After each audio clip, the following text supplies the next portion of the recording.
de questions-réponses dédiées à la fin, mais on peut aussi prendre des questions tout au long de l'échange. Pour rappel, ce projet a été permis grâce au soutien de la DGCS et de la Banque des Territoires, nos partenaires sur ce projet, et également du collectif Mentorat qu'on voit ici en bas. Et donc, sans plus attendre, je vais commencer par vous présenter vos interlocuteurs aujourd'hui et les partenaires de ce projet. Donc, nous, on est Break Poverty. Break Poverty, c'est pour ceux qui ne nous connaissent pas, et donc je vais reprendre du début pour éventuellement ceux qui ne nous auraient jamais vus avant. Break Poverty, on est une association qui lutte contre le déterminisme social et la pauvreté de la jeunesse en France, et on est actif sur le champ du mentorat de l'aide sociale à l'enfance depuis 2020. Et donc, moi, je suis Nadège Malti, je suis chef de projet sur cette thématique du mentorat de l'aide sociale à l'enfance. Donc, je vais vous parler dans un instant. Aujourd'hui, je suis avec Anna aussi, qui est dans la même pièce que moi, et Julie, mais je ne suis pas sûre qu'elles sont en ligne. Et on est aussi accompagné du collectif Mentorat. Donc, je ne sais pas si Nicolas, j'ai vu que tu étais en ligne, si tu voulais dire un petit mot. Oui, bonjour à toutes et bonjour à tous. Nicolas Viennot, je suis le directeur du collectif Mentorat. Le collectif Mentorat réunit 77 associations qui portent des programmes de mentorat social tournés vers les jeunes en difficulté et 8 d'entre elles en particulier accompagnent des jeunes de l'aide sociale à l'enfance. Et pour notre part, nous, collectif Mentorat, sommes partenaires de Break Poverty Foundation depuis un peu plus de 2 ans et voilà, on a à cœur de pouvoir développer concrètement le mentorat pour les jeunes de l'aide sociale à l'enfance. Super, merci beaucoup, Nicolas. Et alors, peut-être encore quelques éléments de contexte, étant donné que c'est un webinaire qui va être diffusé et qui va servir voilà, de point de départ pour pas mal de conseils départementaux aussi qui vont prendre le sujet par la suite. On va revenir dans un instant sur l'historique un peu de ce projet. Et alors, de quoi on va parler aujourd'hui? Donc, comme je vous le disais, on va vous reparler un peu du contexte et de la démarche de ce webinaire. On va aussi parler donc, de la structure globale et de l'accès à cette fameuse boîte à outils dont vous avez tant parlé. Ensuite, on va zoomer sur le contenu de cette boîte à outils, donc vous parler des éléments que vous allez pouvoir trouver dessus. Et enfin, on aura un temps sur les prochaines étapes et vos questions et nos réponses sur le sujet. Je vous en parlais sur la question de l'historique du mentorat de l'aide sociale à l'enfance et comment Break Poverty et le collectif mentorat sont arrivés sur le sujet. Alors, petit rappel, je pense que ça devait être en 2020 ou 2021, il y a eu une grande mobilisation nationale autour de la question du mentorat. Il y a eu notamment le lancement du programme Un jeune, un mentor, qui donc, est un programme de cofinancement des associations de mentorat et qui vise à soutenir le développement massif du mentorat en France. Et dans ce cadre-là, Break Poverty est intervenu pour rapprocher certaines associations de mentorat des jeunes de l'aide sociale à l'enfance. C'est-à-dire que les associations faisaient déjà du mentorat, mais pas forcément auprès des jeunes de l'ASE. Et l'idée, c'était d'intervenir pour les rapprocher de ce public-là, les aider à comprendre les mécanismes et les chaînes de décision au sein de l'ASE pour arriver à identifier des jeunes de l'ASE qui souhaiteraient être mentorés, les aider à mieux comprendre le fonctionnement de l'ASE en général et les problématiques de l'ASE, etc. Donc ça, c'était il y a déjà un moment. Et dans ce cadre-là, on a aussi mené une évaluation d'impact sur le mentorat pour les jeunes de l'aide sociale à l'enfance, où on a montré que ça avait plusieurs impacts positifs sur les jeunes. On vous a mis un petit chiffre ici qui est 80% des jeunes de l'ASE mentorés disent avoir repris confiance en eux avec des effets positifs sur leur scolarité. Mais c'est aussi des effets positifs qui ont été mesurés sur le sentiment d'isolement, les résultats scolaires, le niveau d'ambition des jeunes qui se projettent plus dans des fonctions de direction par le mentorat. Mais aussi des impacts positifs sur des jeunes qui arrêtent leurs mauvaises habitudes, enfin qui vont réduire leurs mauvaises habitudes après avoir été accompagnés par un mentor. C'est quelques exemples de cette évaluation d'impact qu'on peut aussi vous remettre à disposition si besoin. Donc ça, est-ce que quelqu'un souhaitait prendre la parole? Non. Ok. Alors, en 2022, la loi Taquet est promulguée. Vous en avez entendu parler. C'est du coup une loi qui rend obligatoire la proposition systématique de mentorat à chaque enfant pris en charge par l'aide sociale à l'enfance à partir de 11 ans. Et en 2023-2024, aujourd'hui, on en est où? En fait, c'était une année de mise en œuvre de la loi, donc avec la publication du décret d'application le 16 février dernier, mais aussi ça a été une année d'organisation progressive des départements pour proposer justement systématiquement ce mentorat aux jeunes de l'ASE. Et pour Break Poverty, ça a été aussi une année d'intervention, d'accompagnement et de sensibilisation nationale des départements sur la question du mentorat de l'ASE avec ce fameux soutien de la DGCS et de la Banque des territoires. Et donc, qu'est-ce qu'on a fait cette année? On a accompagné individuellement 8 départements. On a aussi organisé cette démarche de webinaire avec le collectif Mentorat, ce qui nous a permis de mener une démarche de sensibilisation générale. Et l'ensemble de ces webinaires sont d'ailleurs revisionnables, on vous en parle dans un instant. Et on a formalisé une boîte à outils à destination de tous les départements pour mettre en place la démarche. Donc, c'est une boîte à outils qui regroupe toutes les réponses aux questions qu'on a pu avoir, toutes les bonnes pratiques, tous les outils nécessaires qui peuvent nous paraître utiles pour mettre en place du mentorat de l'ASE et pour vous faciliter la tâche. Et tout ça, ça a été construit avec les départements. Donc aujourd'hui, on va zoomer sur cette boîte à outils et ça va être vraiment le focus de notre échange. Pour info, c'était un point qui était ressorti un peu dans les retours qu'on a eus suite au premier webinaire. Le parrainage de proximité ne fait pas partie du périmètre du mentorat, même si on a des associations comme France Parrainage et Parrain Paramètre qui font du mentorat et du parrainage. Mais voilà, c'est un historique plus ancien, le parrainage, et c'est un périmètre un peu différent de celui du mentorat. Et donc, à noter que si vous avez des questions sur ce sujet, il y a probablement des outils qu'on va vous présenter qui pourront aussi être un peu transposables au parrainage, mais n'hésitez pas à vous rapprocher de la DGCS en cas de questions, parce qu'il me semble déjà qu'il y a eu peut-être un webinaire la semaine dernière et qu'il y a un groupe de travail, je ne suis pas totalement sûre, mais en tout cas une démarche qui est menée par ailleurs sur ce sujet. Donc voilà pour l'historique du mentorat de l'ASE. Sur la question de l'avancement des webinaires, donc je vous en parlais, on a organisé cette année 5 webinaires qui ont été diffusés depuis le mois de mars dernier. Donc un premier qui a porté vraiment sur l'introduction à la démarche et comment se lancer dans le mentorat de l'ASE, qu'est-ce qu'il faut avoir en tête. Un deuxième webinaire sur le lien avec les associations de mentorat. Troisième webinaire sur la mobilisation des acteurs de l'ASE, donc quels outils, quelles démarches, quel calendrier. Un quatrième sur le pilotage du mentorat sur son territoire, comment assurer le reporting, comment échanger avec les associations. Et un dernier, donc celui dans lequel s'inscrit notre échange aujourd'hui, sur la prise en main de la boîte à outils du mentorat de l'ASE. À noter que c'est la deuxième diffusion de ce webinaire. Il y a déjà eu une session la semaine dernière. Et alors, bien sûr, on vous enverra cette présentation et tous ces éléments, mais ces webinaires sont disponibles en ligne sur YouTube, sur la chaîne YouTube de Break Poverty, dans la playlist Mentorat ASE. Et donc, si vous cliquez sur le lien, vous aurez accès aux 5 webinaires à la suite. Et alors, sans plus attendre, revenons sur la structure globale et l'accès à cette boîte à outils. Alors, la boîte à outils, qu'est-ce que c'est? Je vous en parlais, je vous disais que c'était vraiment un support qui avait été construit avec les conseils départementaux. Et en effet, c'est vraiment un support qui se veut sur mesure. C'est d'abord c'est un ensemble de ressources qui ont été consolidées pour vous guider dans la mise en place du mentorat de l'ASE. Et donc, il va recenser des pratiques observées, des réponses aux questions, des outils types, des modèles types à utiliser et à déployer directement sur votre territoire. Cette boîte à outils, elle est structurée autour d'une feuille de route qui s'appelle Mettre en place du mentorat de l'aide sociale à l'enfance, qu'on va vous rebalayer très rapidement dans un instant. Et elle est constituée de 7 dossiers. Donc pareil, on va voir le contenu global ensemble. Et alors, attention, c'est assez contre-intuitif, mais les 7 dossiers sont numérotés de 0 à 6 parce qu'ils sont adossés sur la numérotation de la feuille de route. Et les 7 dossiers, il est recommandé de les consulter dans l'ordre. Cette boîte à outils, elle s'adresse aux acteurs des conseils départementaux qui souhaitent développer et mettre en place le mentorat des jeunes de l'ASE.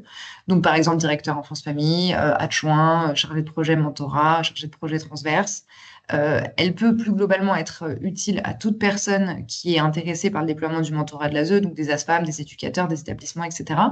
C'est juste que la boîte à outils, elle va contenir des éléments, par exemple, sur le conventionnement avec une association de mentorat, qui ne vont pas être directement actionnables pour un éducateur pour lequel il n'y aurait pas déjà du mentorat sur son territoire, par exemple. Et donc, comme je vous le disais, elle a été construite avec l'ensemble des acteurs et des partenaires du projet et elle a été le fruit de nombreux échanges. Donc, à chaque fois, ça a été globalement des échanges bilatéraux qu'on a menés avec les départements. On nous a remonté pas mal de questions et là, on a fait des propositions de support et de fonctionnement. Ensuite, on a eu pas mal d'échanges collectifs, donc des ateliers de travail interdépartements. Et après, on a eu des échanges avec l'ensemble des parties prenantes du projet. Donc, on a eu les retours du collectif mentorat, de la DGCS pour aligner ces éléments et qu'ils soient en phase avec les attentes de chacun. Alors, petit rappel rapide sur les étapes de la feuille de route du déploiement du mentorat de l'ASE, parce que c'est assez structurant pour le reste de la boîte à outils. Donc, on a construit, on a consolidé avec les retours des différents départements et un peu une analyse des fonctionnements de chacun, une feuille de route en 6 étapes, qui sont 6 étapes assez simples, euh, qui constituent un peu les étapes clés à suivre pour avoir un dispositif de mentorat de l'ASE fonctionnel sur son territoire. Donc, il y a une première étape qui est sur le cadrage de la démarche. Dans le cadrage de la démarche, on va réfléchir à c'est quoi le financement, c'est pas comment on cadre le financement, comment on cadre le calendrier, c'est qui la bonne personne à identifier pour travailler sur le sujet au sein du département. Donc, on va réfléchir à comment on va mener l'approche. Ensuite, il va y avoir une phase de mobilisation des associations. En gros, une fois qu'on s'est dit, OK, c'est telle personne qui va gérer le sujet au département et voilà, peut-être à peu près une enveloppe qu'on aurait envie de lui allouer et voilà un peu notre échéance. Là, on va mener une démarche d'identification des associations. Donc, potentiellement, on va passer un appel à projet ou alors on va mener une démarche en gré à gré en appelant la liste des associations disponibles et on va conventionner avec ces associations. On va éventuellement discuter des conditions de mise en place du mentorat, etc.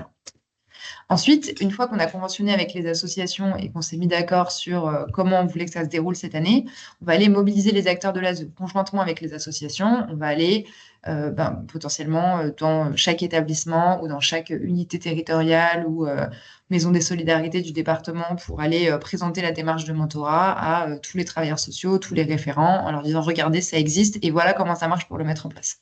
Donc ça, il faut un peu réfléchir à cette approche-là. Ensuite, il va y avoir une phase de mobilisation directe auprès des jeunes aussi. Donc là, l'idée, c'est de arriver à communiquer directement avec les jeunes pour les engager dans la démarche. Puis ensuite, il va y avoir une phase de lancement des mentorats. Une fois qu'on a identifié les jeunes qui souhaitent faire du mentorat, on réfléchit aux processus qui vont permettre de lancer ces mentorats. Donc, qui va inscrire le jeune, qui va communiquer auprès des responsables légaux, comment on va récupérer le B2 et le FIGES, etc.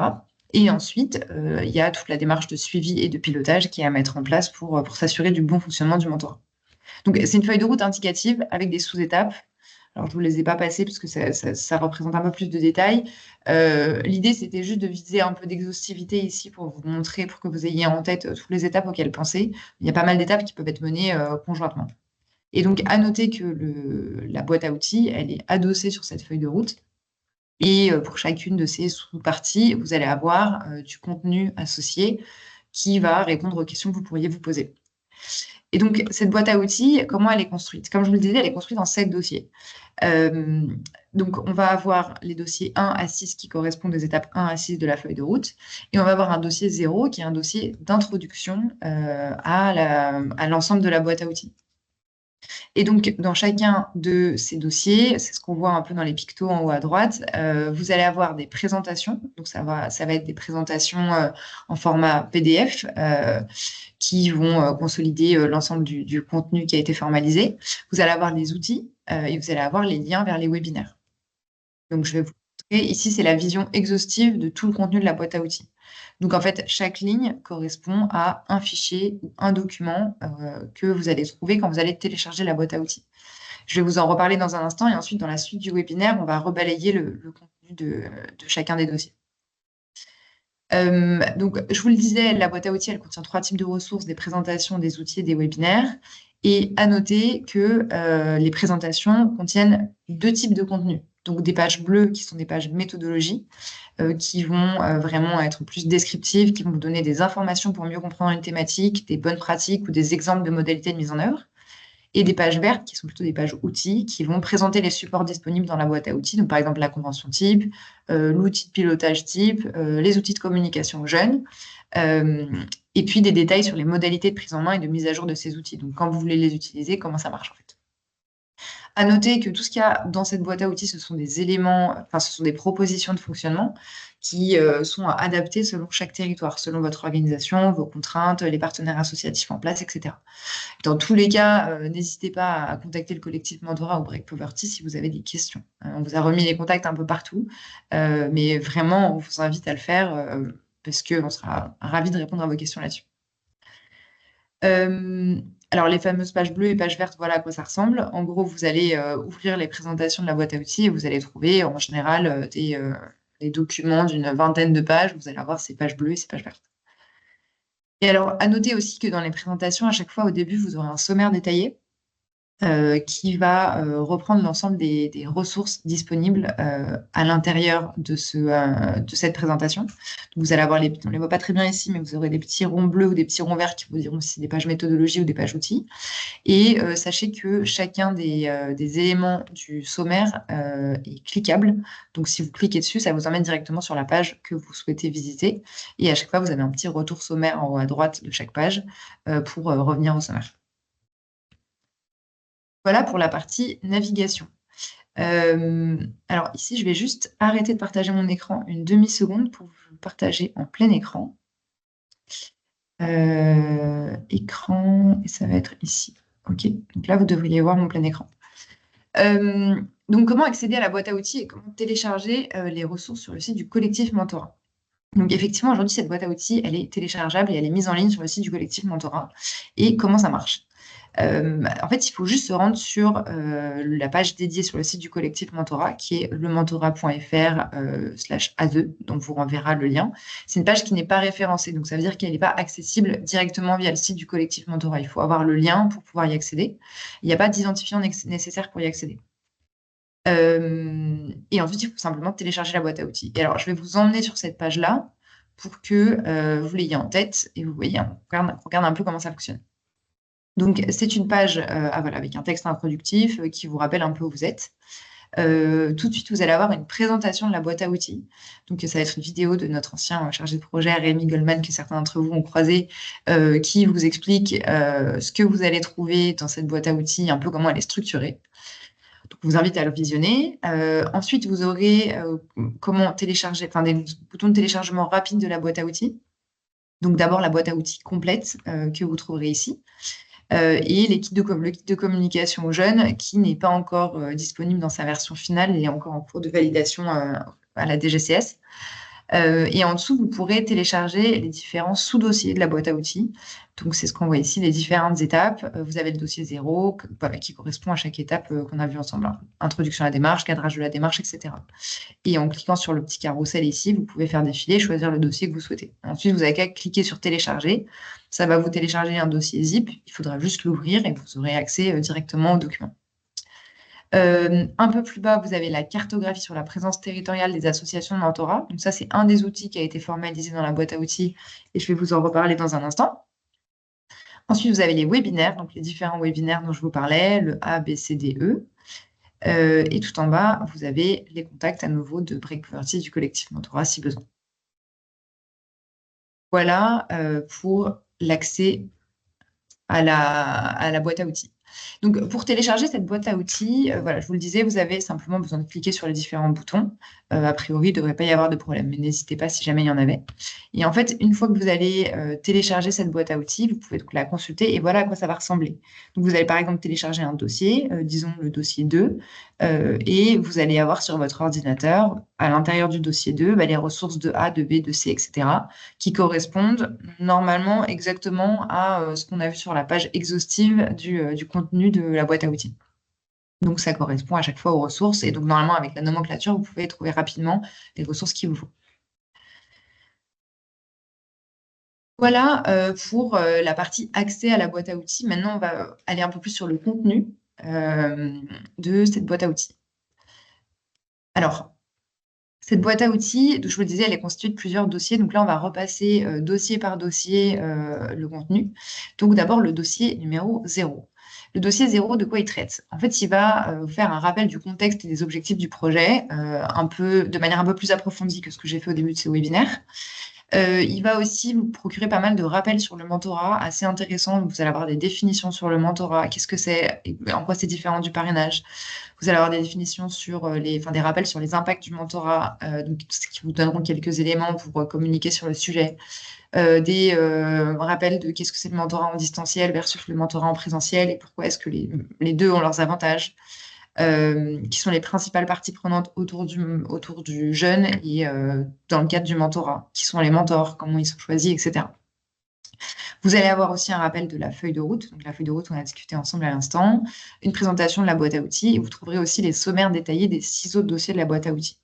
À noter aussi un élément qui n'apparaît pas ici, c'est que vous trouverez une foire aux questions, donc assez, enfin, j'allais dire succincte, non, elle fait quand même entre 2 et 4 pages, mais elle répond à quelques éléments de questions qui sont posées sur l'application du décret et quelques questions clés qu'on a pu avoir à plusieurs reprises qui nous paraissaient assez caractéristiques. Voilà pour le dossier 0.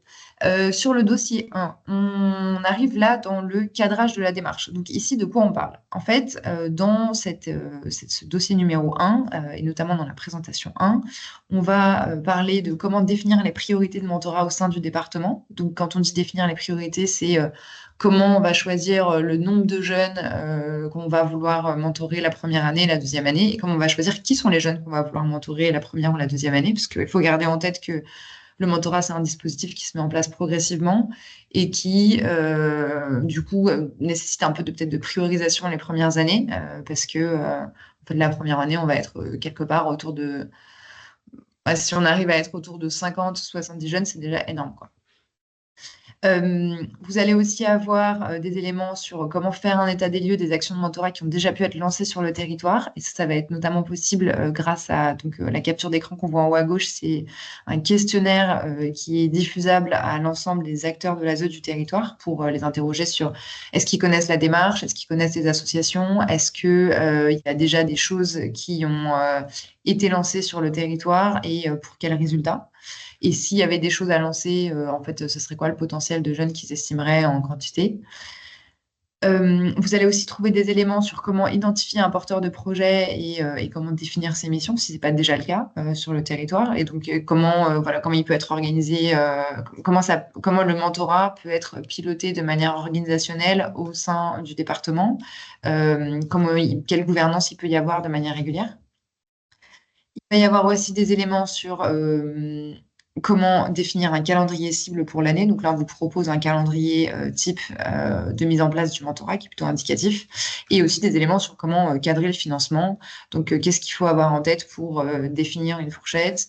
C'est quoi un peu des ordres de grandeur et des éléments indicatifs pour aller aborder la discussion sereinement avec ses N+1, avec ses élus pour essayer de pouvoir mettre en place du mentorat fonctionnel. Donc, à chaque fois, on va vous rappeler les outils auxquels vous aurez accès. Là, effectivement, vous aurez le questionnaire type dont je vous parlais. Donc, on a écrit à destination des MEX et des SAF, mais c'est plutôt le questionnaire type pour interroger l'ensemble des acteurs de l'ASE. Ensuite, le dossier numéro 2. Alors, petit problème d'animation en bas, mais le dossier numéro 2, de quoi il parle? Il va vous parler de la mobilisation des associations. Donc, déjà, il va vous donner des éléments sur comment identifier les associations. Et donc, ce que vous allez avoir, c'est la capture d'écran en haut à gauche, c'est l'accès à un guide des associations de mentorat, dont je vous reparlerai dans un instant. Il va vous parler de comment mobiliser et rencontrer les associations. Donc, par exemple, est-ce qu'on mène un appel à projet ou est-ce qu'on fait un sourcing direct ou un gré à gré? Comment on sélectionne les associations, on articule leur présence sur le territoire. Donc, s'il y a plusieurs associations, comment les piloter? Et puis, comment conventionner avec les associations retenues. Donc là, on va avoir un exemple de convention type, par exemple. Et donc, sur les outils disponibles, il y a effectivement ce guide des associations. Donc, c'est ce qu'on voit en haut à gauche. Ce guide des associations, c'est un document qui fait entre 20 et 30 pages qui présente les 9 associations nationales de mentorat de l'ASE. Je crois bien que c'est 9 le chiffre, qui sont toutes les associations qui font partie du collectif mentorat et qui se sont positionnées sur la question du mentorat de l'aide sociale à l'enfance et qui ont une certaine expertise sur le sujet. Et donc, pour chacune de ces associations, vous allez trouver soit des éléments représentatifs graphiquement, des cartographies de comment, je sais pas, à quelle catégorie d'âge ces associations vont s'adresser, à quel type d'objectifs elles vont vouloir couvrir. Est-ce que ça va être plutôt de l'accompagnement scolaire ou de l'insertion professionnelle? Vous allez avoir aussi des représentations du coût de chaque association en fonction du niveau d'intensité de l'accompagnement qu'elle va proposer. Vous allez aussi trouver des éléments sur le contenu des activités proposées par chaque association. Mais aussi des éléments sur les coordonnées de contact de chacune de ces associations. Et puis d'autres éléments caractéristiques auxquels vous pourrez avoir accès et qui vous permettront de mieux comprendre aussi ce dont vous avez besoin. À noter que dans ce guide des associations, on a seulement couvert les associations nationales, mais il y a très probablement des associations qui opèrent déjà en local sur votre territoire, parfois qui font déjà du mentorat pour d'autres publics que les jeunes de l'ASE, ou parfois qui font qui mènent des actions pour les jeunes de l'aide sociale à l'enfance, mais pas encore du mentorat. Et il est possible, bien sûr, de se rapprocher de ces acteurs-là. Vous allez ensuite avoir accès à la cartographie des associations. Donc, c'est ce que je vous montrais sur le site internet à l'instant et que je vous remontrerai un peu plus en détail tout à l'heure dans ce fonctionnement. Vous allez avoir aussi une trame d'entretien type pour rencontrer, échanger avec les associations. Donc là, c'est juste une dizaine de questions à avoir en tête. Quand c'est la première fois qu'on rencontre une association, c'est quoi qu'il faut penser à poser comme question et quels sont les éléments sur lesquels il faut essayer d'avoir des éléments de réponse assez dès le premier échange.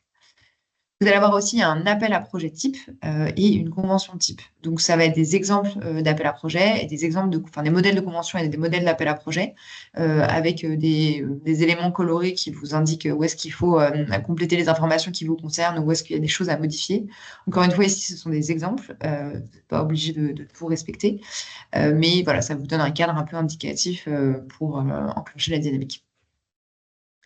Voilà pour le dossier numéro 2. Sur le dossier numéro 3, donc la mobilisation des acteurs de l'aide sociale à l'enfance. Donc là, c'est ce que je vous disais tout à l'heure. Ici, on va réfléchir à comment organiser la communication aux acteurs sur le mentorat de l'ASE. Donc, c'est quoi les grandes phases de réunion organisées? C'est qui les acteurs avec lesquels échanger? On va vous donner aussi des éléments pour convaincre ces acteurs de l'aide sociale à l'enfance. Et c'est quoi qu'en fait, encore aujourd'hui, des fois, on peut trouver des réticences sur le sujet. C'est quoi les réticences types qu'on va trouver et comment on peut essayer de les lever? Vous allez avoir aussi du contenu sur comment organiser des événements de mobilisation. Donc, typiquement, si vous avez envie d'organiser une demi-journée de mobilisation de tous les acteurs de l'ASE de votre territoire en présentiel, ça peut être quoi un déroulé type, ça peut être quoi les acteurs à faire venir pour témoigner, c'est quoi les bonnes pratiques à avoir en tête, etc. Et puis, vous allez avoir aussi une présentation des différents outils, donc notamment les brochures, les témoignages, les présentations types sur lesquelles vous pouvez vous appuyer. Et donc là, plus précisément de quoi je parle, il va y avoir une brochure pour les professionnels de l'aide sociale à l'enfance. Donc cette brochure, c'est ce qu'on voit sur la petite capture d'écran en bas à gauche et que j'espère pouvoir vous présenter un peu plus en détail un peu plus tard. Mais donc, c'est une brochure qui est en format A5, juste à imprimer en recto verso. Donc, d'abord à modifier et adapter aux contraintes de son territoire, ensuite à imprimer et sur laquelle on peut juste diffuser à la fin de nos réunions pour être sûr que tous les acteurs, tous les établissements à qui on vient de présenter la démarche aient bien en tête les éléments clés qu'on vient de se partager et qu'ils aient en tête les prochaines étapes s'ils souhaitent lancer du mentorat. Vous allez avoir aussi un exemple de support de présentation.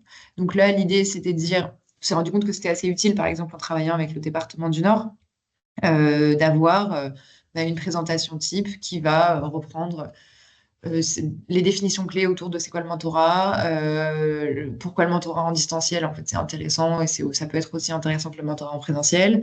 Il va y avoir des éléments sur la présentation des différentes associations, des éléments de présentation sur le processus pour lancer du mentorat dans le territoire, etc.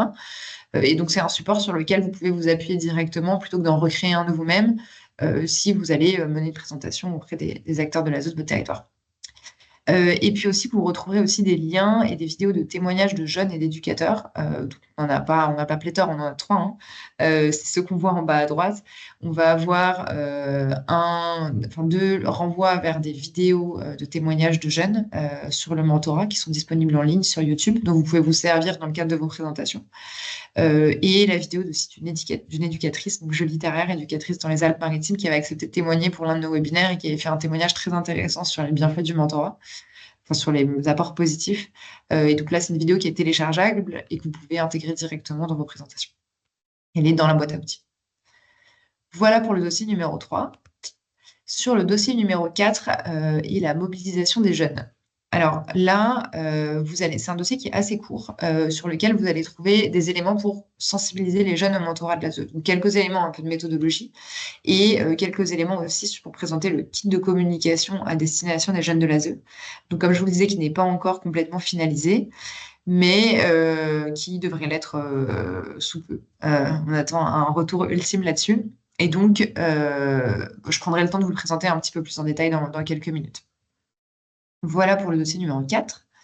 Sur le dossier numéro 5, alors là, on va être plus dans des réflexions de processus. Donc, c'est quoi l'ensemble des processus à mettre en place pour lancer du mentorat? Comment on fait pour initier la démarche auprès du jeune? Comment on fait pour communiquer les inscriptions aux associations? Comment on fait pour recueillir l'accord du responsable légal, etc., etc. Et comment on fait pour améliorer ces processus ou pour mettre en place des projets spécifiques et complexes. Donc, c'est peut-être le dossier qui va être le plus complexe à appréhender parce qu'il va être très exhaustif. Et ce qu'on a voulu ici, c'était répondre aux questions des départements qui nous disaient, mais en fait, comment je fais pour aller communiquer auprès de mon jeune? Est-ce que c'est mon éducateur ou est-ce que c'est mon référent qui doit porter la démarche? Ou alors, qui est-ce qui va inscrire le jeune auprès de l'association? Est-ce que c'est le référent ou est-ce que c'est l'éducateur? Et donc là, l'idée, c'est qu'à chaque fois, on vous a préparé donc, un schéma global, c'est celui qu'on voit en haut à gauche, qui présente l'ensemble des options et l'ensemble des grandes étapes. Et ensuite, pour chacune de ces étapes, il va y avoir une page de Zoom comme celle qu'on voit en haut à droite, où là, on va vous présenter les différentes options. Donc souvent, vous allez avoir une option en gris, une option en bleu. Enfin, pas des options d'ailleurs, des exemples. Donc ça va être des exemples de fonctionnement qu'on a pu identifier ou pu observer dans certains territoires. Et l'idée, ça va être pour chacun de ces exemples, c'est de réfléchir à c'est quoi les avantages et c'est quoi les limites de chacun. Et du coup, pour que vous puissiez faire votre choix aussi en connaissance de cause. Et donc, en termes d'outils, qu'est-ce qu'on va trouver dans ce dossier? On va trouver une autorisation parentale type, donc une autorisation parentale qui fait une page, enfin, en tout cas, l'autorisation du responsable légal qui fait une page pour lancer du mentorat. Qui va être disponible. Vous allez trouver aussi un exemple de convention individuelle, donc la convention individuelle telle qu'elle est mentionnée dans le décret du 16 février. À noter qu'il y a pas mal d'associations aussi qui peuvent déjà avoir leur modèle de convention individuelle, donc ça peut être intéressant de discuter avec elles directement. Vous allez avoir une fiche candidature type jeune association. Donc là, l'idée, c'est de vous proposer un exemple de fiche candidature si vous souhaitez par exemple, la communiquer aux éducateurs pour inscrire le jeune et que cette fiche candidature vous soit remontée directement en tant que département pour que vous ayez juste les bonnes informations. C'est vrai qu'on a souvent ce biais à vouloir recueillir un certain nombre d'informations. Plus il y a d'informations à recueillir pour lancer une inscription, plus ça va mettre du temps, à la fois pour l'éducateur pour recueillir toutes ces infos, et plus du coup ça va être incomplet, quoi. Alors qu'en fait, si on a juste les données de contact rapide du jeune et de l'éducateur, ça permet de lancer rapidement la démarche. Et puis, vous allez aussi trouver le guide de formation des mentors. Donc, c'est ce qu'on voit en bas à droite ici. Ce guide de formation, c'est un document qui avait été construit pendant la première intervention de Break Poverty en 2021-2022, je pense, et qui donc visait à être mis à disposition des associations de mentorat pour les rapprocher des jeunes de l'aide sociale à l'enfance, donc pour les aider à comprendre comment ça fonctionne l'ASE, c'est quoi le parcours d'un jeune à l'ASE, c'est quoi les mesures de placement possibles ou les mesures d'accompagnement possibles, parce qu'on ne parle pas forcément que de jeunes placés. Voilà, vous êtes libre de vous en servir. Notamment, ça peut être intéressant si vous êtes en train de mettre en place du mentorat avec une association qui ne connaît pas très bien le public de l'aide sociale à l'enfance. Voilà pour le dossier numéro 5. Et sur le dossier numéro 6, donc celui-là, il est plutôt relatif au suivi et au pilotage, ce que je vous disais. Donc celui-là, il va vous permettre de réfléchir à quelle gouvernance mettre en place avec les associations et à quelle fréquence faut-il se parler. Comment fluidifier le pilotage avec les acteurs de l'aide sociale à l'enfance. Donc, comment mettre en place un pilotage fluide avec les acteurs de l'aide sociale à l'enfance. Comment suivre la qualité des mentorats, donc notamment avec un rappel de la démarche Label Mentorat qui est menée par le collectif Mentorat. Et une réflexion aussi sur l'évaluation d'impact et l'amélioration de l'impact des mentorats. Et donc là, en termes d'outils, qu'est-ce qu'on va trouver? On va trouver un tableau de pilotage type, donc c'est ce qu'on voit sur la capture d'écran en haut à gauche. Ça va être un tableau de pilotage, en gros c'est un Excel, un gros document Excel que vous pouvez utiliser avec les associations de mentorat pour qu'elles vous remontent régulièrement les données sur les binômes qui ont été mis en place, depuis combien de temps, pour quels objectifs spécifiquement, c'est quoi le profil du jeune, etc. Vous allez avoir la présentation sur le label qualité du collectif mentorat et vous allez avoir une présentation du coup de Action Tank, qui est un organisme d'intérêt général qui est positionné sur la collecte de la donnée dans l'univers social et qui fait pas mal de choses déjà sur l'aide sociale à l'enfance. Et qui se propose de travailler avec les départements pour évaluer de manière assez poussée l'impact du mentorat sur des bénéfices comme sur des politiques sociales ou des impacts sociaux comme le nombre de jeunes bénéficiaires du RSA, le nombre de jeunes bénéficiaires des APL dans le futur, etc. Voilà, vous trouverez toutes les informations et toutes les données de contact pour chacun de ces acteurs dans la boîte à outils. Alors, je vais peut-être m'arrêter ici, maintenant que j'ai présenté les 6 dossiers. Pour la suite du webinaire, ce qu'on avait prévu, c'était un temps de présentation un temps de Zoom sur quelques-uns des outils, et notamment le kit de communication jeune. Mais si vous avez des questions, n'hésitez pas, c'est peut-être le moment.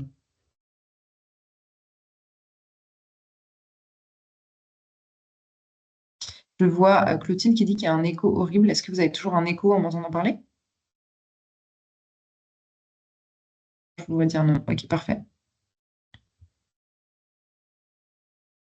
Pas de questions. Peut-être que je peux continuer. Et n'hésitez pas à m'interrompre encore une fois. Vraiment, il n'y a aucun souci. Euh, alors, moi, je vais faire ça. Voilà. Je vais revenir pardon, sur la présentation. OK. Donc, sur... Allez, pardon, je vais vous partager le son parce que là, je vais vous parler du kit de communication jeunes et des différents outils qu'on a pu déployer pour les jeunes. Et donc, on va pouvoir regarder notamment la petite vidéo qu'on a faite ensemble. Alors, je partage mon écran.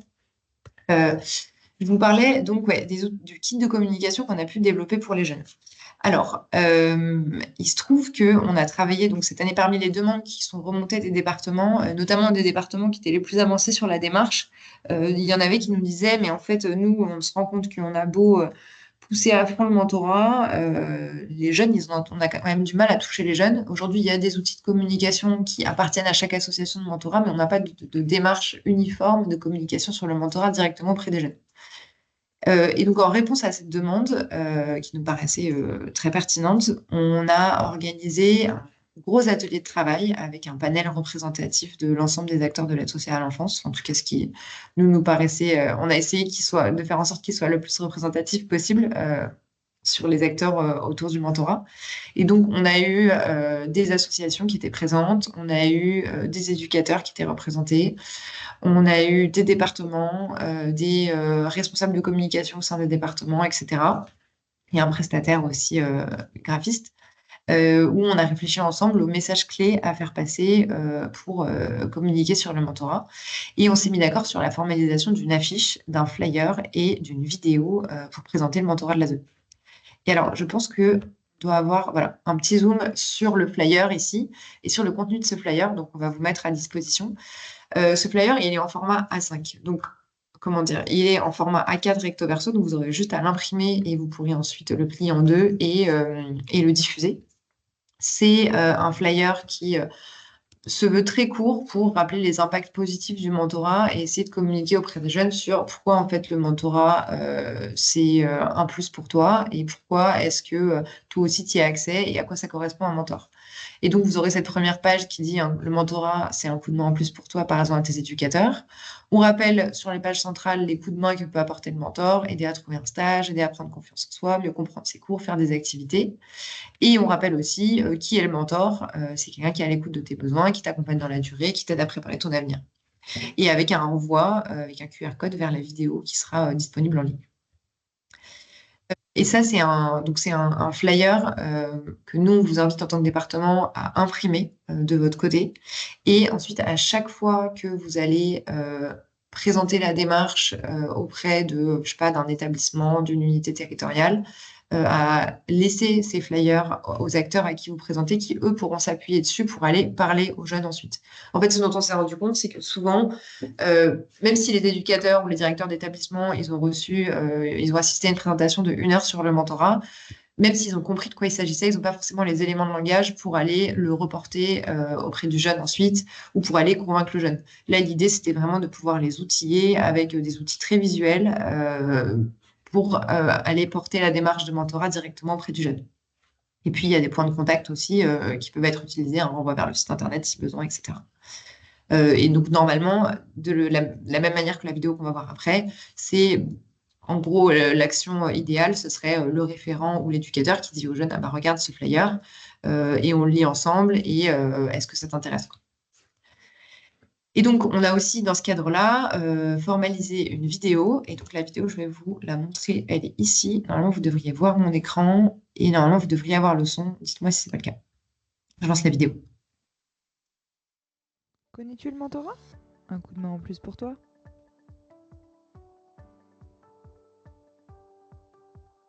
Pour trouver un stage ou une formation. J'avais envie de faire une formation d'éducatrice sportive, mais je ne savais pas comment. Mon mentor m'a aidé à la trouver et je commence à la rentrée. Pour faire des activités artistiques, sportives ou culturelles. Avec mon mentor, on fait des activités qui me plaisent et il m'en fait découvrir aussi. Cette semaine, on a joué au basket ensemble.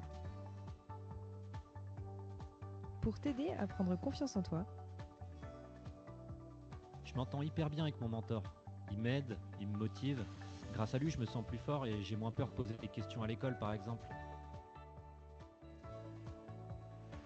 Ou pour mieux comprendre tes cours. Avant, j'étais un peu perdue en classe. Avec mon mentor, j'ai le temps de bien revoir les cours et ça se passe mieux à l'école. Le mentor, une personne qui est là pour toi. Ton mentor, c'est quelqu'un qui est à l'écoute de tes besoins, t'aide à préparer ton avenir, t'accompagne dans la durée. Profites-en toi aussi. Tu veux t'inscrire? Parle-en à tes éducateurs.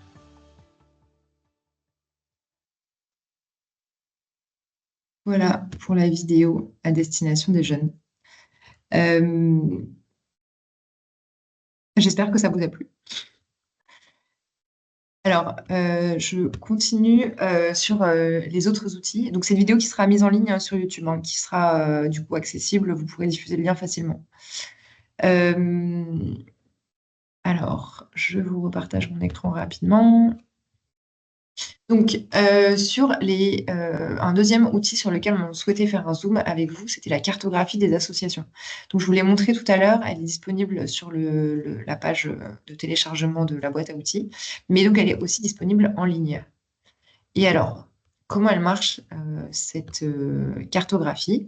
En gros, c'est une cartographie qui a recensé toutes les implantations, enfin toutes les activités des associations de mentorat sur soit les activités de mentorat auprès des jeunes de l'ASE, soit les activités de mentorat des associations nationales qui sont positionnées sur le public de l'ASE, mais qui mènent pas forcément, qui font pas forcément du mentorat de l'ASE spécifiquement. Je m'explique. Vous allez avoir ici donc pour chaque, on va appeler ça des pins, hein, ou des petites punaises, quoi. Les petites punaises de couleur, chaque couleur correspond à une association. Donc vous allez avoir les activités de mentorat de l'ASE en présentiel qui vont être présentées. Donc je vais juste cocher celle-là dans un premier temps. À gauche, c'est les filtres qu'on voit. Donc les activités de mentorat de l'ASE en présentiel. Donc ça va être des antennes de mentorat qui vont être montées souvent en partenariat avec le département, mais des fois pas forcément. Typiquement, c'était le cas dans certains territoires sur lesquels on a travaillé cette année. J'ai trouvé des territoires, bon, j'en aurais pas spécialement en tête, mais bref, en gros, c'est les activités de mentorat en présentiel auprès des jeunes de l'ASE. Vous allez avoir aussi les activités de mentorat non spécifiquement dirigées vers les jeunes de l'aide sociale à l'enfance et qui ont lieu en présentiel. Et vous allez avoir aussi, en cliquant ici, les activités de mentorat de l'ASE en distanciel sur un territoire. Et donc, ça va être toutes les fois où une association va proposer du mentorat en distanciel, donc via un ordinateur, à un jeune. Et donc, c'est quoi l'intérêt de cette carte? En fait, c'est notamment quand on est un département qui est en train de se lancer dans le mentorat et on commence par se dire, est-ce qu'il n'y a pas déjà du mentorat sur mon territoire? Ou en fait, c'est quoi les associations que je peux contacter? Et bien, typiquement, on va aller regarder cette carte et voir s'il y a des choses qui se passent autour de nous. Et donc, on va commencer. Prenons un exemple, je sais pas, disons ici, disons que je suis à Clermont-Ferrand. Alors, je vais commencer par regarder quoi? En fait, je vais décocher mes filtres qui sont à gauche. Potentiellement, je vais avoir envie de savoir s'il y a déjà du mentorat ASE en présentiel sur mon territoire. Et donc là, je vais voir effectivement un petit pin et je vais voir que l'association France Parrainage a déjà une implantation sur le territoire. C'est du mentorat ASE. Quand je clique sur la petite punaise, j'ai accès au contact ici directement de l'association si j'en ai besoin. Et ce que ça me dit, c'est que c'est une antenne locale. Une antenne locale, c'est quoi? C'est que l'association, elle a potentiellement des salariés ou des bénévoles mais qui sont implantés localement et qui pilotent localement l'activité. C'est pas des gens qui sont potentiellement sur un autre territoire ou un peu dans une autre ville. Mais en fait, peut-être que moi je suis intéressée, peut-être qu'en fait j'habite un peu plus loin que Clermont-Ferrand et je sais pas, disons, je suis en Velay. Et en fait, je vois qu'il y a du mentorat en présentiel à Clermont-Ferrand et à Saint-Étienne. Mais en fait, c'est un peu loin pour moi. Bon, bah, peut-être que j'ai envie de savoir s'il y a du mentorat à eux en distanciel qui est possible. En fait, non. La seule punaise qui apparaît, c'est à Lyon. Là, on va avoir du mentorat à eux en distanciel qui est proposé. Bon, bah, dans ce cas-là, je ne suis pas concernée. Peut-être qu'il y a du mentorat non à eux qui a lieu en présentiel. Donc, ça veut dire une association que je connais qui n'est pas implantée sur le public de l'aide sociale à l'enfance autour de moi. Encore une fois, ici, c'est pas le cas. Bon, le Puy-en-Velay n'était pas un très bon exemple dans ce cas-là. J'aurais dû prendre Valence plutôt, j'avais oublié que c'était ça mon exemple type.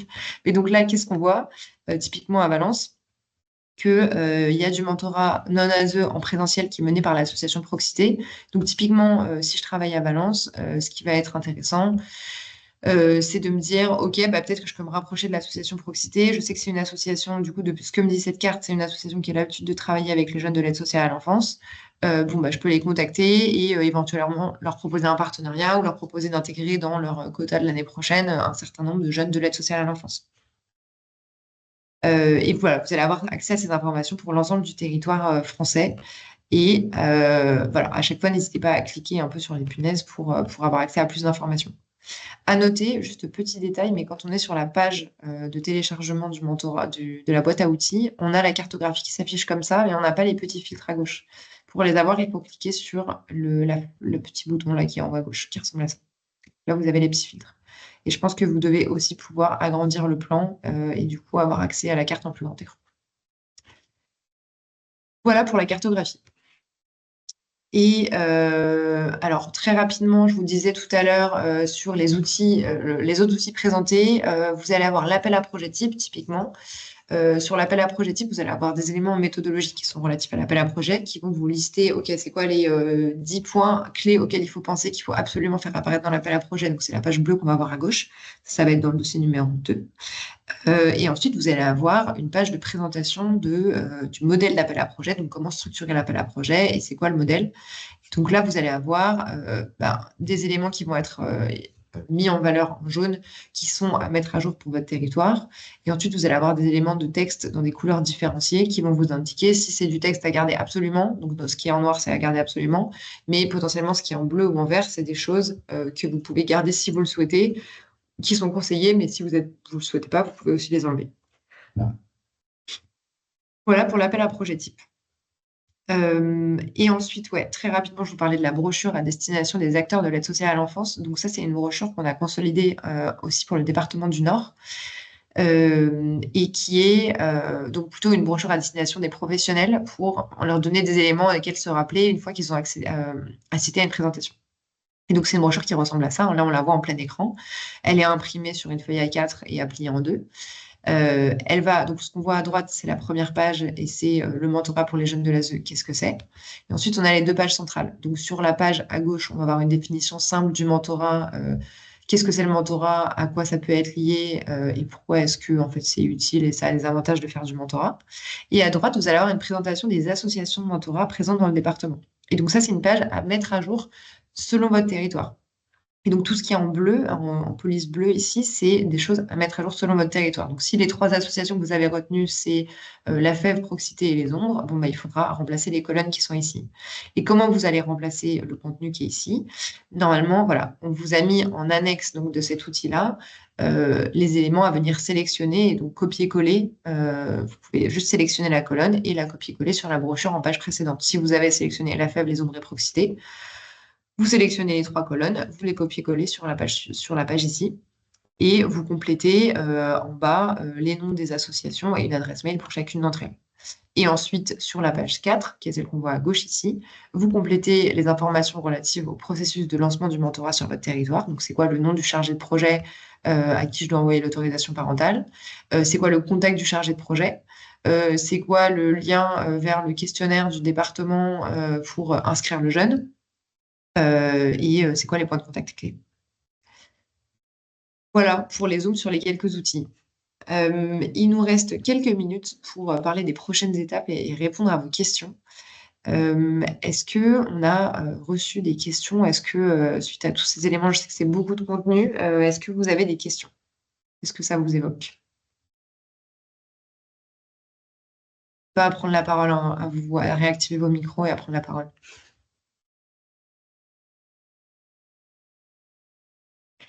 Je vais arrêter de partager mon écran.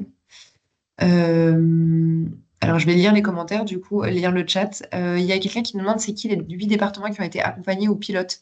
Alors, les 8 départements qu'on a accompagnés cette année, ce sont les Alpes-Maritimes, les Bouches-du-Rhône. Donc, on a Sandra Gluvacevic qui est ici, qui a été notre interlocutrice tout au long de l'année. On a aussi ensuite le département du Nord, donc avec Madame Virginie Delassus, que vous avez peut-être croisée. On a le département, enfin la ville de Paris. On a la Seine-Maritime, et je pense qu'on a Madame Veipo qui est dans la présentation.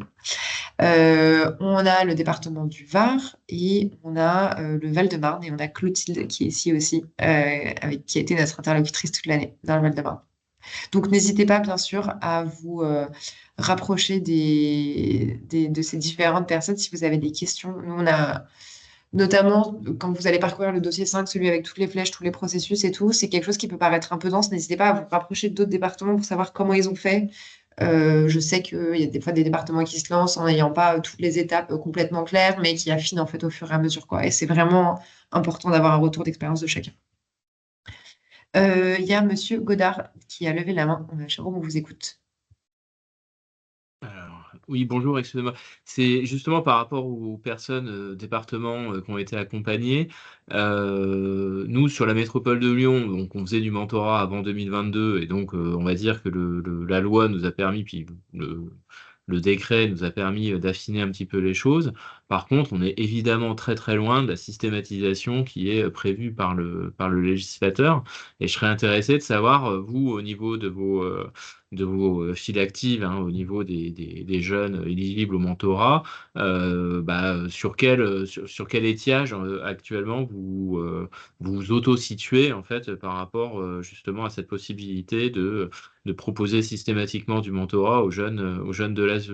Sachant que vraiment pour nous, hein, c'est à chaque fois il y a tout le process, hein, de trouver les jeunes, trouver les partenaires, apparier les mentors, que le binôme mentor fonctionne dans la durée. Enfin, on y met beaucoup de temps et de ressources et on voit bien qu'on a énormément de difficultés à gérer l'ensemble de notre file active potentiellement éligible. Donc, je serais vraiment curieux d'avoir votre retour, en fait. Ouais. Bah, effectivement, merci beaucoup, Monsieur Godard, pour cette remarque. C'est effectivement le mentorat, ça demande pas mal de travail, et notamment dans le cadre du lancement de la démarche.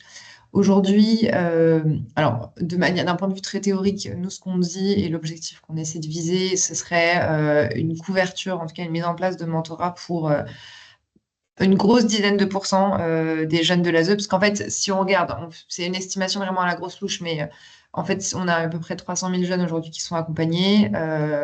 Il y en a, c'est surtout les jeunes à partir de 11 ans qui sont éligibles, donc en fait, ça fait un peu plus de la moitié. Parmi ces jeunes, en fait, il y en a quand même une grosse partie qui, disons que c'est peut-être entre 25 et 40% qui sont pas du tout dans des dispositions pour se lancer dans du mentorat, qui vont avoir des troubles psy qui peuvent être lourds, qui vont avoir des problématiques plus urgentes à gérer que se lancer dans du mentorat. Et après, dans ceux qui restent, il y en a qui ont envie de faire du mentorat et d'autres non. Et donc aujourd'hui, l'objectif, ce serait quand même d'arriver à une couverture de 30 000 jeunes qui ont accès à du mentorat. Les derniers chiffres, c'était quand même plutôt autour de 3 000 jeunes, un peu sur l'ensemble de la France, quoi. Et donc, même sur des territoires, là, peut-être je me tourne vers le Val-de-Marne qui fait du mentorat depuis une grosse dizaine d'années, enfin mentorat et parrainage. Je pense que la file active dans l'ensemble, Clotilde, si je dis pas de bêtises, c'est peut-être 200 jeunes sur 5 000 ou quelque chose comme ça, non? Ouais. On t'entend pas, Clotilde. Mince, on entend. Ouais, non, on t'entend pas. Désolée. Mince, bon, bah, ça aurait pu être une contribution, mais il me semble que ouais, le chiffre, ça doit être quelque chose comme ça, quoi. Ça doit être quelque part entre 100 et 200 jeunes pour 5 000. Je ne sais pas si ça répond à votre question, Monsieur Godard, et 200. Mais donc, ouais, c'est sûr qu'il faut avoir en tête que c'est un processus qui met du temps à être lancé. C'est un processus qui demande pas mal de pilotage. Nous, notre conviction, c'est que ça met du temps, surtout au début, quand il faut définir les processus, se mettre d'accord sur qui va intervenir, quel asso va intervenir sur sur quel établissement, à quel moment, qu'est-ce qui se passe quand le binôme s'arrête. En gros, plus on aura testé ces processus et plus ce sera fluide pour en relancer dans le futur. Et il y a aussi aujourd'hui un gros manque de connaissances de la part des acteurs terrain sur les dispositifs de mentorat qui fait que même quand il y en a qui est possible à l'échelle du département, il ne faut pas facilement y penser ou y avoir recours. Et donc là, on rappelle souvent un peu cette bonne pratique qu'on a observée notamment dans le Val-de-Marne, qui est que chaque mois, ils font une présentation de l'ensemble des dispositifs associatifs du territoire à tous les nouveaux arrivants, tous les nouveaux travailleurs sociaux qui vont travailler en protection de l'enfance. Et dans ce cadre-là, on rappelle l'existence du mentorat, les associations qui existent, etc. Qui peut être très utile. Je pense que c'est Madame Pengloan qui demande, c'est 200 jeunes mentorés sur à peu près 5000 enfants confiés dans le département. Et je pense que c'est entre 4 et 5000. Enfin, 5000 enfants, entre 4 et 5000 enfants suivis par l'ASE. Pas forcément placés. Madame Pengloan posait aussi la question de la mise en place du mentorat sur un département peut-elle se faire sans subventionnement de l'association par le département? Alors, c'est une question qui nous revient très souvent. On a bien conscience que la question du financement est une question centrale pour les départements. La réponse est plutôt non, mais vous pouvez essayer de négocier avec les associations. En gros, aujourd'hui, ce qu'on a pu observer, c'est que, en fait, on a bien conscience que c'est pas évident, notamment pour vous en tant que chargé de projet, enfin, en tout cas, au sein du département, d'obtenir des budgets pour lancer un dispositif 3 ou 6 mois plus tard. Et donc, parfois, ce qui peut s'entendre de la part des associations, c'est faire une année un peu blanche où l'association va faire un investissement et proposer de mettre en place, je sais pas, 10, 20 ou 30 binômes sans subventionnement la première année, mais avec soit le sous-entendu implicite ou explicite qu'il va y avoir du subventionnement les années suivantes. C'est notamment ce qui est en train d'être mis en place dans les Bouches-du-Rhône avec Sandra qui est ici. Mais effectivement, le mentorat, ça a un coût. D'ailleurs, ce qu'on a pu montrer que vous retrouverez dans le guide des associations, c'est que 70% de ces coûts sont des coûts RH, qui sont les coûts de chargés de projet, les coûts des chargés de mentorat, qui sont là pour parler avec les jeunes, parler avec les mentors, identifier les mentors, faire l'appairage, suivre tout au long de l'année que le binôme se passe bien, clôturer le mentorat, etc. Est-ce qu'il y a d'autres questions? N'hésitez pas à lever la main ou à prendre la parole si vous avez des questions. Et très variable suivant les assos. Pardon, Jérôme, vous parliez de subventionnement? Non, du coup, Ouais. entre guillemets, moyen, il y a certaines associations qui ont des coûts de structure qui sont, pour le coup, très importants en fonctionnant autant avec des bénévoles. Ça dépend vraiment des associations. Ouais, c'est clair. Pour le coup, vous retrouverez des informations sur les coûts de chaque association, pareil dans le guide des assos. En gros, ce qu'il faut avoir en tête, c'est que c'est à peu près, si vous voulez un coût par binôme, c'est à peu près entre 350 et 1500 à 2000 euros par binôme, quoi, selon le niveau d'intensité du suivi du jeune. Donc, en gros, un binôme à 350 euros, vous allez avoir plutôt un suivi en distanciel avec une association qui suit beaucoup de binômes et qui va pas forcément et qui va être sur des mentorats plus courts, par exemple. Là où sur des mentorats, des binômes qui vont vous coûter plus cher, ça va être un suivi par des travailleurs sociaux qui sont implantés localement, qui vont proposer peut-être un suivi psy ou une supervision des mentors ou des parrains, etc. Voilà pour l'ensemble des questions. Alors, Et oui, je voulais rajouter un dernier point quand même ouais. pour les collègues. Il faut quand même que vous preniez aussi en compte le fait qu'il y a beaucoup d'associations qui perdent des subventions au niveau de l'État. Il y avait des financements au niveau de l'État ces dernières années. Ces financements sont en réduction et donc nécessairement, il y a une répercussion sur les coûts au niveau des collectivités. Donc c'est pour ça aussi que c'est parfois intéressant véritablement quand même de procéder à entre guillemets, son propre benchmark, parce que j'imagine que comme tout le monde, vous n'avez pas des financements indéfinis et illimités, et que donc voilà, il faut aussi prendre en compte ce choix et les outils qui vous ont été présentés pour revoir aussi des associations qui sont implantées et qui ne cherchent pas à s'implanter, c'est assez intéressant parce que des associations implantées, au moins vous avez des interlocuteurs et des choses pourront être faites plus rapidement que des associations qui cherchent à s'implanter sur votre territoire. Oui, c'est ça, exactement. D'où l'intérêt de la cartographie. Eh bien, écoutez, s'il n'y a pas d'autres questions, je vous propose qu'on s'arrête là. Peut-être très rapidement en termes de prochaines étapes, ce qu'il faut avoir en tête, c'est que nous, aujourd'hui, Break Poverty, donc on est en train de finir la mission d'accompagnement des départements. On a finalisé la boîte à outils, on est juste en train de mettre à jour le kit de communication et aujourd'hui, ça va être plutôt le côté collectif mentorat que vous aurez vos interlocuteurs principaux.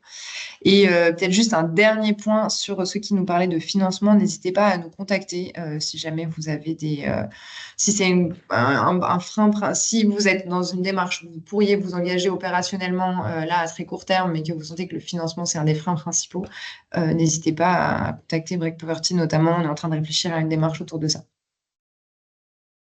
Merci à tous. On vous envoie un mail de suivi avec toutes ces informations et très bonne journée. Au revoir, merci. Au revoir. Merci Clotilde.